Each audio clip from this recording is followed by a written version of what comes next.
Good day. The last couple of hours in the fighting in Ukraine appear to have witnessed some kind of Ukrainian counterattack in the Bakhmut area, possibly intended to push these Wagner group soldiers away from the Patrice Lumumba street, which they partially control. We've seen various attempts at Ukrainian counterattacks in the past. Sometimes the British media especially writes them up, giving the impression of a major Ukrainian success. Anyway, this particular counterattack, wherever it was, in and around Bakhmut, clearly failed, and the indications are that it was repelled with heavy losses, and there's even some suggestions that the Russians might have actually made a minor further advance, capitalizing on their success. On their success in repelling this counterattack. Counterattacks of this nature are unsurprising, given the importance of Bakhmut to the Ukrainian defense line, running from Siversk in the north to Bakhmut further south, and perhaps it's not surprising that the Ukrainians are trying desperately to hold this defense line and are trying to launch these counterattacks, but as we see at the moment, they don't appear to be having any great success in doing so. Now, as is often the way, we've had less information in other respects on the battlefields, but there are some reports that the Russians are now methodically clearing the village of Marinka opposite Donetsk city, this other fortified center, opposite a fortified village opposite Donetsk city. And there's also reports that the Russians have been pushing further towards from Donetsk city.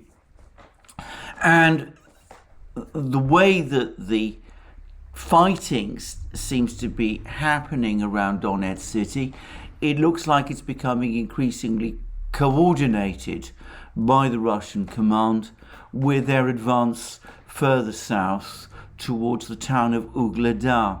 Ugledar is, as I said previously, a major Ukrainian defense point. It lies on the road to Zaporozhye city, and one gets the sense that the Russians, having apparently cut the road link between Ugledar and Marinka, which is this place which is now where the Russians are now, as I said, continuing their advance, one gets the distinct impression that the Russians are now working towards surrounding Ugledar itself, and that they're doing this as part of this overall battle in and around Donetsk city. This is despite the fact that Ugledar is actually some distance away from Donetsk city, but apparently the fighting there is part of the overall fighting around Donetsk city. And there's also some suggestions that Russian advance towards Nikolaev continues. Now, that's basically the sum total of the information we've had from the battlefronts. That doesn't mean that other things aren't happening. We saw a couple of days ago how there seemed to be a fog of war, and that caused some people to talk about the fact that the battlefronts were now at a standstill, but it turned out that that wasn't the case. We then got a whole string of reports from the Ukrainian General Staff, from the Russian Ministry of Defense, which showed that there'd actually been significant advances by the Russians towards Nikolaev, and also further advances by the Russians in the area around Bakhmut and opposite Donetsk city. So the fact that we're not getting many reports from the battlefields doesn't mean that the fighting there is at a standstill, as some people are trying to imply. It simply means that we're not getting information, probably, as I said previously, because the Russians are tightening again their information control until certain gains have been achieved, when they are able to release it and provide us with more information about what is actually happening. Now, I just want to deal with this question about the fighting being at a standstill, because what we see is that this has now become the new Western media meme. Now, remember, a couple of weeks ago, the projected story for August was going to be about a Ukrainian counteroffensive in southwest Ukraine to capture or recapture Kherson, the city of Kherson. And that hasn't happened. Instead, as we've seen, it's the Russians who are advancing in southwest Ukraine, and it's the Russians who continue to make advances in Donbass. So having been deprived of this great counteroffensive in Kherson, you could see how the storyline has now switched. It's no longer a case of a great Ukrainian counteroffensive. We're being told that this is ill-advised and all these sort of things which we weren't being told a few weeks ago. Now it's all suddenly become that the fighting is essentially at a standstill, that the fronts supposedly aren't moving. Well, this is actually a meaningless phrase. What does it even mean to say that the front lines are at a standstill? Does it mean that no fighting is going on? Does it mean that no advances are taking place? The answer is that fighting is going on and advances are taking place, though they are by the Russians. When people in the West say that the fighting is at a standstill, what they mean, of course, is that those Russian advances, measured in terms of distance, are quite small. But what is the significance of that? If we're talking about battling through a fortified area in Donbass, which is what we are seeing, then what we can see is that the Russians are making incremental and steady progress. Now, the Ukrainians may be holding on to Bakhmut, they may be holding on to places like Avdiivka, opposite Donetsk city, but at what cost? I'm going to return to that in a moment. But let's take an example of a famous battle from the past. Let's talk about Stalingrad. The Soviet army, the Red Army, surrounded the German forces in Stalingrad in the middle of November. The German forces in Stalingrad surrendered on the 2nd of February, though some German units, as is now known, continued to hold out right up until March. Now, you could say that for that whole period between middle of November, when the German forces in Stalingrad were surrounded, and the German capitulation in Stalingrad on the 2nd of February, that the front was at a standstill. But of course, that would be a complete misrepresentation of the truth, because even though the advances that were actually taking place, the Red Army was actually gaining ground throughout that period, the advances that were taking place during that period might not have appeared very dramatic when looked at from a, small scale map.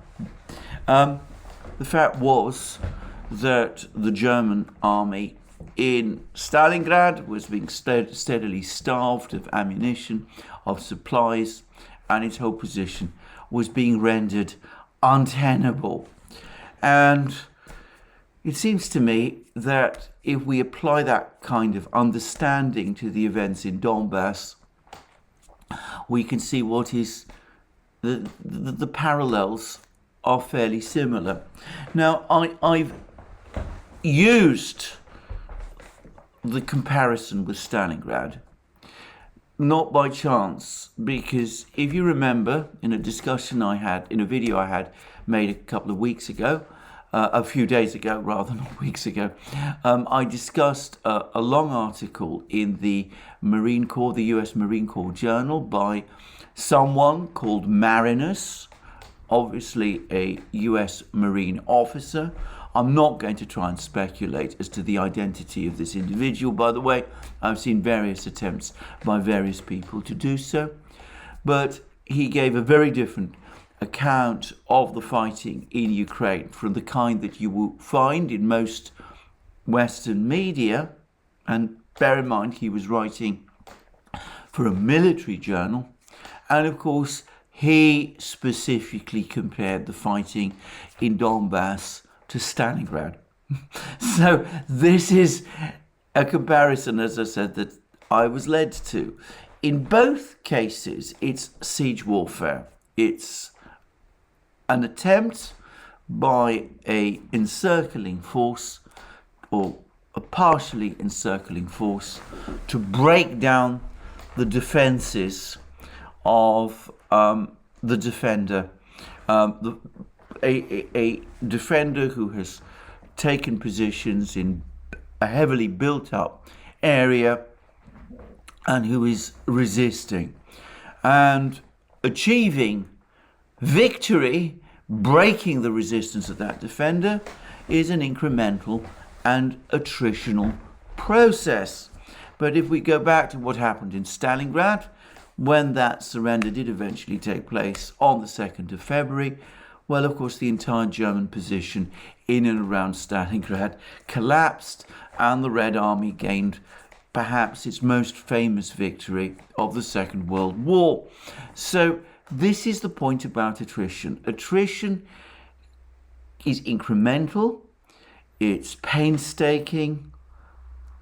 When it is over, the results can appear fairly dramatic. And that, I predict, is what we're going to see in Donbass. Now, how long that's going to take, I'm not sure, but I doubt it will take much longer, many more weeks than the period of time that we are seeing. Now, let me return to that other point that I was making before. This narrative about the fighting in Ukraine being at a standstill is clearly the narrative that Western governments, Western media, Western analysts have now retreated to, given that their much anticipated Kherson counteroffensive has failed to materialize. And what makes me extremely disturbed about this, to be honest, is that a lot of this, the steering for this, is coming from governments. And one particular government that's been very active in this respect is the British Ministry of is the British government, and in particular the British Ministry of Defence. Now, the British Ministry of Defence provides a daily summary of the state of the conflict, except it doesn't. You go to these summaries, they don't actually tell you very much about what's actually going on in the battlefields. You don't, I mean, every so often you hear mention of a place like Bakhmut, but that hardly happens. That very, very rarely happens. Mostly what you get are what you might call talking points, which the British Ministry of Defence is signalling to the media for them to take up and repeat. So if we're talking about the summary from the British Ministry of Defence today, it is all about the Zaporozhye nuclear power station. And the British Ministry of Defence wants us all to think that the Russians have turned the Zaporozhye nuclear power station into some sort of armed encampment. And there's been satellite pictures which show a small number of Russian armoured personnel carriers drawn up in full public view near one of the buildings of the nuclear power station at Zaporozhye, and some military trucks not very distant. And of course this is clearly intended to give the impression that there is some sort of a base there. And the British Ministry of Defence summary is essentially all about that. And then, of course, you go to the media in Britain and you see how the talking points about the nuclear power station then get repeated. Sometimes they get inflated. So the British Ministry of Defence talks about armoured personnel carriers, Russian armoured personnel carriers in the nuclear power station.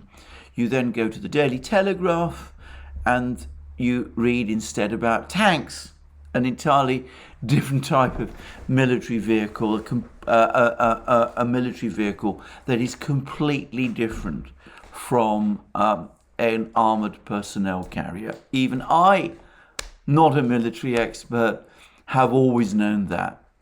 Now, the point of all of this is difficult to understand because, of course, the Russians have never denied that they have military personnel in the Zaporozhye nuclear power station. So the fact that if you take satellite pictures, you can find some trace of their existence is unsurprising. It's not telling us anything we don't already know. It doesn't show, these pictures don't show a military base. They don't show us artillery or missiles or rocket systems located there or anti-aircraft missiles or anything like that. They show us a small number of armoured personnel carriers, a small number of trucks. In other words, this is no sort of information at all. It's just a steer to the media in Britain and elsewhere to write about the events at the nuclear power station in a particular way. And I'm afraid the same style of news management is going on all the time.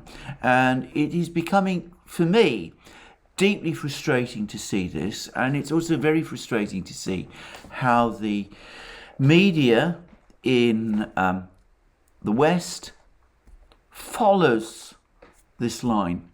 Now, as I said, we were all promised for weeks, months, that there was going to be this big counteroffensive by Ukraine in May. We saw reports going all the way back. I can remember reading a senior Ukrainian intelligence officer in May telling us that the course of the war would change at the end of August, that Ukraine would then launch its counteroffensive in Kherson, that it would be the first step towards the liberation of Crimea, that it would be the step which would be taken to win for Ukraine to win the war. Now, you would have thought that the fact that that hasn't happened, of all the publicity around the Kherson counteroffensive that we were hearing for so many weeks, you would have thought that that was the big story. That the media in the West would be asking, why has this Kherson counteroffensive failed to take place? Why is it instead that the Russians are advancing? Why are they getting closer to Nikolaev? Why are they gaining ground in Donbass? We don't get this. And I want to say again here, I mean, one can take whatever view one likes about what the British Ministry of Defence is doing. But it's not unusual for governments to want to spin news. In the West, it should be the media that provides the corrective. It should be the media that exercises skepticism about what the government is saying. And I have to say, for me, the primary fault here is with the media for accepting these steers, for reproducing these talking points, for failing, as I said, to look at the actual picture of the war. Anyway, that now brings me to a number of other things. I've talked about the fact that the great Kherson counteroffensive hasn't happened. I've talked about this extensively now in several programs. Something else failed to happen yesterday, and that was the enormous Russian missile strikes across Ukraine intended to mark Independence Day, the attacks on civilian installations, the attacks on governmental centres. I said in previous videos that I didn't believe a word of it, all this flesh-creeping talk that was what the Russians were going to do. I didn't think it was going to happen, and sure enough, it hasn't happened. There have been Russian missile strikes in various parts of Ukraine. There was a particularly big one against a Ukrainian airbase, which was carried out by Tupolev 22M3 bombers, launching these huge KH-22 missiles, which were originally designed to destroy US aircraft carriers, but which can cause massive damage as they're used against ground targets. Anyway, that we had attacks of that kind, but they've been the kind of attacks which we've seen happen throughout the entire war. We've never seen missile strikes. We've never seen missile strikes over the course of yesterday of the kind that we were led to expect against governmental centres, civilian infrastructure, civilian targets, that kind of thing. And of course, lots of people in Ukraine were frightened into believing that would happen, but it didn't happen. And again, I have to say this, it would have been completely inconsistent with the way in which the Russians have conducted this war for it to have happened. Now, I'm not suggesting here that the Russians are, innocent people, that they don't do some pretty ruthless things over the course of this war, or indeed, generally, they can be extremely ruthless when they have to be. But their consistent pattern throughout this war has been that they stick to whatever is their current operational plan. They're not concerned with psychological strikes intended to make some kind of dramatic, theatrical effect, which from their point of view will achieve little on the actual battlefields. The contrast, perhaps, a good contrast, would be with the Ukrainian attack on Snakes Island, which took place in the run-up to the celebrations in Russia of Victory Day on the 9th of May. There was a Ukrainian attack, Ukrainian attempt to recapture Snakes Island. It ended in a devastating debacle, but it was clearly staged in order to take some of the shine of Russia's celebration of Victory Day on the 9th of May. So that was, if you like, an attempt to carry out some kind of piece of theatre, to rain on Russia's parade. The Russians do not reciprocate. They don't do that. And they don't do that for two reasons. Firstly, as I said, throughout this war, they've stuck to their operational plan. But also, I am sure they don't do this sort of thing because their priority, their political priority, lies elsewhere. They're not there. They're not trying to convince their own public of the need to support the war. All the information I'm getting from Russia is that Russian public opinion has solidified around support for the war. So they don't need to stage pieces of theatre in order to win their own public over. I don't think that the Russians imagine or believe that strikes, terror strikes, which is presumably what they would be, against Ukrainian civilians are going to win them any friends in Ukraine. So there's little point in doing that. As for the Western public, I think the Russians also understand perfectly well that launching strikes of this kind against Ukrainian civilian targets would be used in the West to play up some kind of media story about more Russian atrocities, which would perhaps strengthen Western support, Western public support for Ukraine at this critical time. So there is a negative reason why the Russians wouldn't do this, because they're not going to influence opinion either in Russia or Ukraine or in the West, except conceivably in Ukraine and in the West, in a way that it's negative for themselves. And here I would say something, by the way, which is all of this repeated stories about the Russians being stalled in the battlefronts, about some kind of stalemate being achieved, all that sort of thing. I think partly one of its purposes, one of the reasons the media is churning out the story is partly, as I said, to distract attention away from the fact that Ukraine is not back on the attack, but also, I suspect, to goad the Russians into doing things which perhaps from a Russian point of view would actually be counterproductive. The West is constantly trying to get the Russians to escalate in ways that would have a negative impact on Western and Ukrainian and ultimately world public opinion, and the Russians consistently refuse to be goaded into doing that. And I'm going to point to one effect of this in a moment. But in the meantime, as I said, the Russians just go about their business, continue their advance in Donbass, in southwest Ukraine, probably in Kharkiv too. And as I said, they're not going to they don't get themselves sidetracked into these kind of attacks. There is a positive reason why the Russians aren't taking these steps.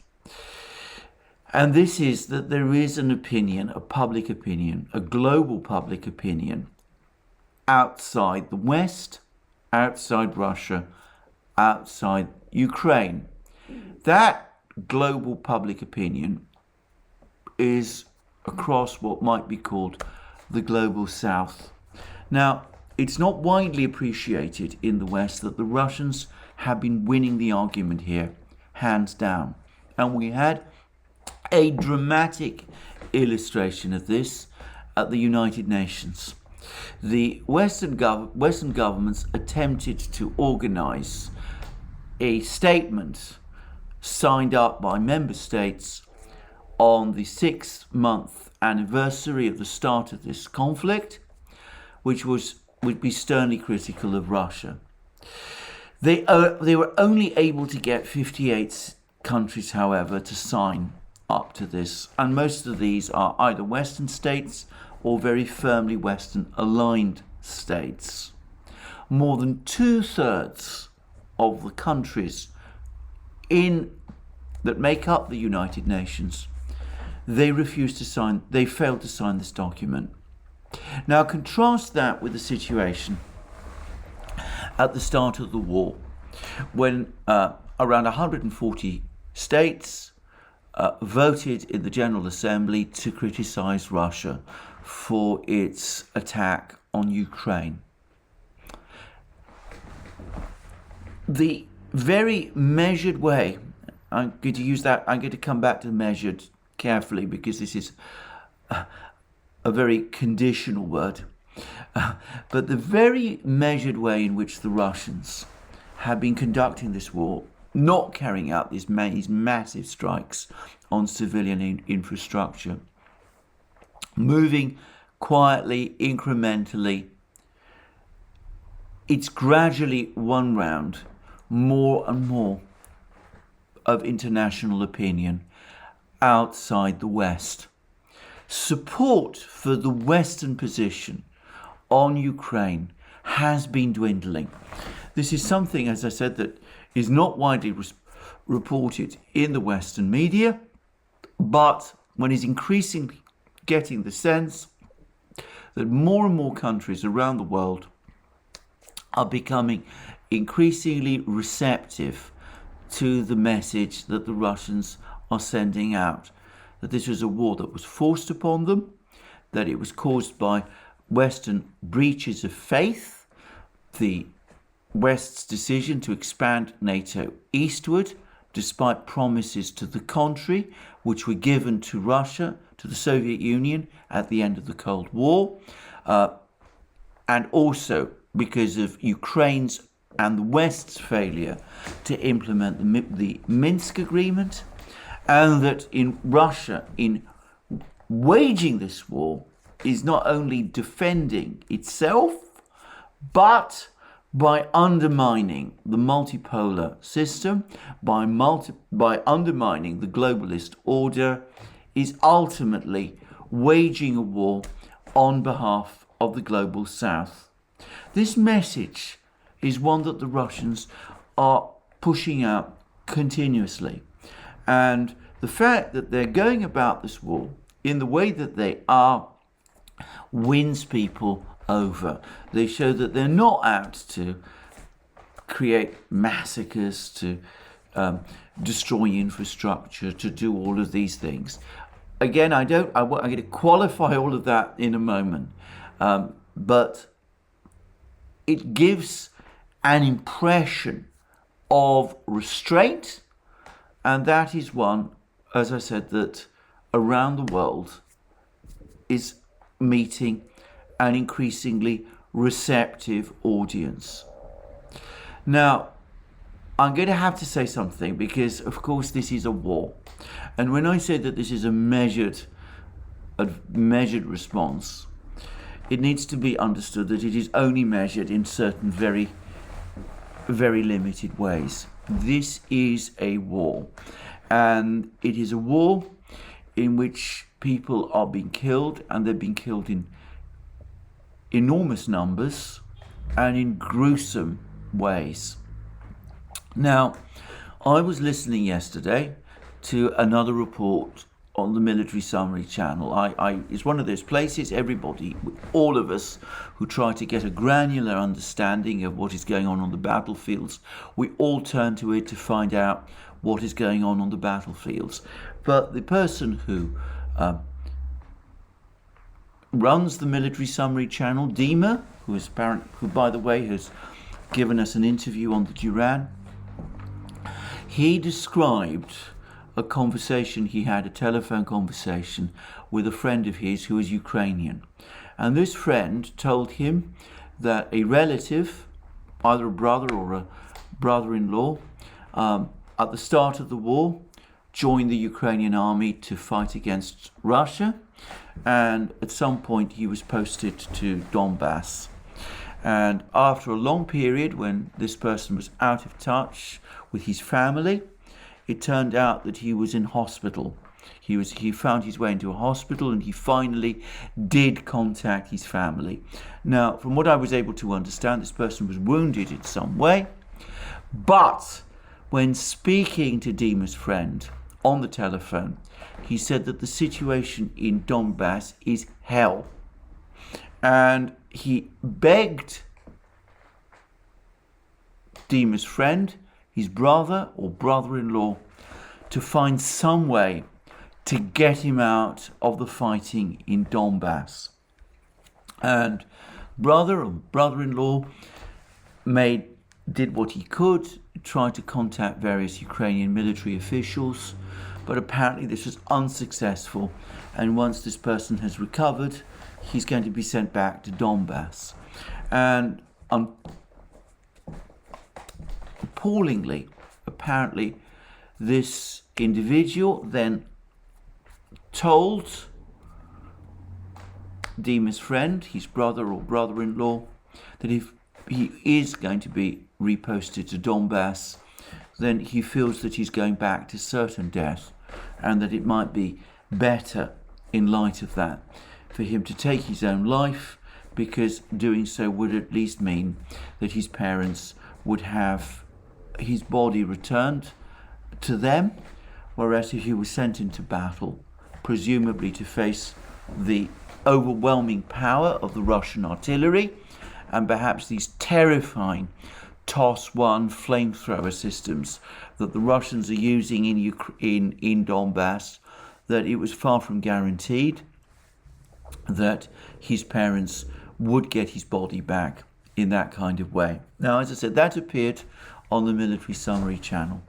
Now, I've no doubt at all of the truth of this discussion. I mean, Dima is a highly reliable reporter of events in Ukraine, and besides, it is consistent with some of these utterly appalling pictures of the fighting in Ukraine that I am seeing.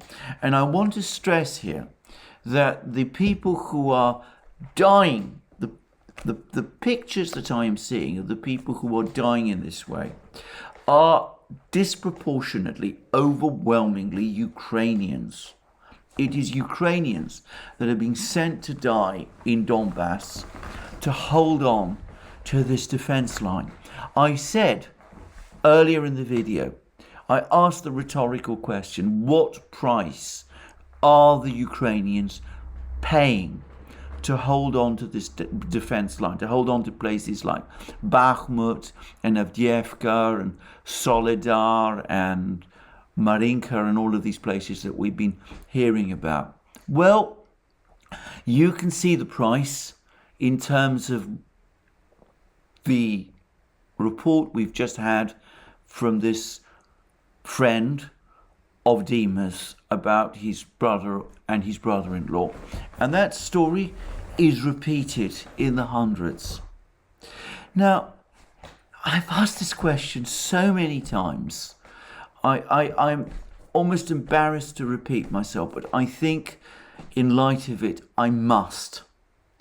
Is this a price worth paying?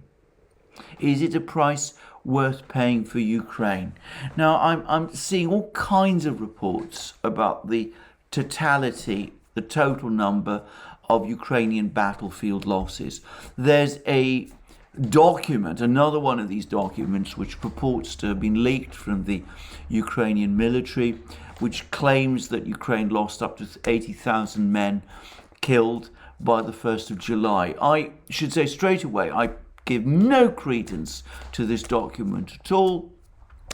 To me, it looks like a fake. I may be wrong about that, but I'm frankly deeply skeptical about it. How was this document, if it was real, obtained? We know nothing about its provenance. I'm not going to waste more time on it. We don't know the true scale of Ukrainian losses, but all the indications are that they are horrific. People who are being killed in the most terrible ways, people who are being traumatized by being exposed to these terrifying Russian artillery barrages, people who are being wounded in grisly ways, which will probably leave them damaged physically for life. Is this something that we want to see continue when opportunities for peace have been there and have been repeatedly turned aside? We had, as I said, that opportunity for peace back in March, when there were those talks in Istanbul, where there seemed to be genuine progress made to try to achieve a settlement. And of course, before that, we had the Minsk agreement. Now, all I am saying is, isn't it time that at least there were talks, that there were discussions about what to do to bring this war to an end? I mentioned how there's been this collapse of support for the Western position in the United Nations amongst non-aligned countries. And one African official, a senior official of one African country, actually quite explicitly said what he thought was one of the major reasons for this. He said, where is the initiative for peace? Why are the Western powers repeatedly seeking more war and more fighting in Ukraine rather than exploring ways to achieve peace? Well, I say all of this in light of two recent developments. Firstly, another shocking visit, for me at least, by Boris Johnson to Kiev. It's been referred in the British media as a surprise visit. It was no such thing. It's been widely trailed. We all knew he was going, so why pretend it was a surprise visit? But anyway, he went to Kiev. He again told Zelensky, don't negotiate, fight on till victory. Victory, which is unachievable for Ukraine and which is being paid for by people like the brother or brother-in-law of Dima's friend. I mean, I have to say that as a moral level, I am deeply outraged by this. By the way, Boris Johnson also told us that we should all accept higher energy costs. This is just after Macron has told us that we've all got to accept that the times of abundance are ended. There's been something similar said by a senior member of the German Free Democrat Party, apparently. I mean, I have to say again, it's all very well for all of these people to pontificate about these things, but they are, let's put it bluntly, they're well provided for. So it's easy for them to engage in this rhetoric, but that blood that Boris Johnson is talking about is not being shed by him. Those energy costs are not the enormous financial burden for him. It's other people like the brother or brother-in-law of Dima's friend in Ukraine, and working class and middle class people in Western societies that are paying the cost of all of this. And he comes again talking about promises of Western support. And we've now had two defense packages. One of $3 billion from the United States, one of $500 million from Germany. Only they're not actually defense packages, because we understand that these are not orders. These are not deliveries of weapons to Ukraine. They are orders to industry, to the military-industrial complex, specifically the military-industrial complex in the United States, to produce weapons which at some point in the future may be supplied to Ukraine. I understand that some of these weapon systems, as part of that $3 billion package, may be supplied to Ukraine in 3 years' time. 3 years! Even as people are dying in Donbass now. Now, to me, this is, I struggle to find words to express my feelings about this. I will say that at a simple, factual level, the fact that Western governments are now placing orders with the defense industries to supply weapons to Ukraine, to make weapons to be supplied to Ukraine, reinforces my view that Western stocks of weapons to send to Ukraine are now depleted, which means that over the next couple of months, Ukraine is going to be critically short of weapons. So Ukraine has been persuaded to keep fighting with promises of Western weapons which are drying up, and we have instead these arms packages which are going to benefit the military-industrial complex, but which are not ultimately going to benefit Ukraine. Well, again, I say this is wrong. It's wrong at multiple levels. It makes no geostrategic sense. It's losing the West friends in the global south. And of course, it is destroying Ukraine and the lives of many people. I long for the day when there is finally going to be some Western leader who comes along and talks about this. In Italy, Matteo Salvini, not everybody's cup of tea, as we say in Britain, but he's at least said maybe the time has come to start re-looking at the sanctions against Russia. They seem to be doing more harm to the West than they're doing to the Russians. Maybe that little glimmer of sense is going to start to percolate through and will be picked up by other people. I hope so. I'm not convinced of it, but I hope so. It has to be done soon, because the way things are going, we are not in the West just going to suffer a huge geopolitical and military and economic debacle. We're going to suffer a moral debacle as well, a huge moral defeat, and in some ways that's much worse. Anyway, that's all I'm going to say in my program today. I'm going to leave it there. You can find us on other platforms, Locals, Rumble, ODYSEE, Telegram. You can support us via Patreon and Subscribestar. Go to our shop, buy the things you will find. There are magic mugs, t-shirts, hats, hoodies, and all the rest. And last but not least, please remember, if you've liked this video, to tick the like button and check your subscription to this channel. As I said, that's me for the day.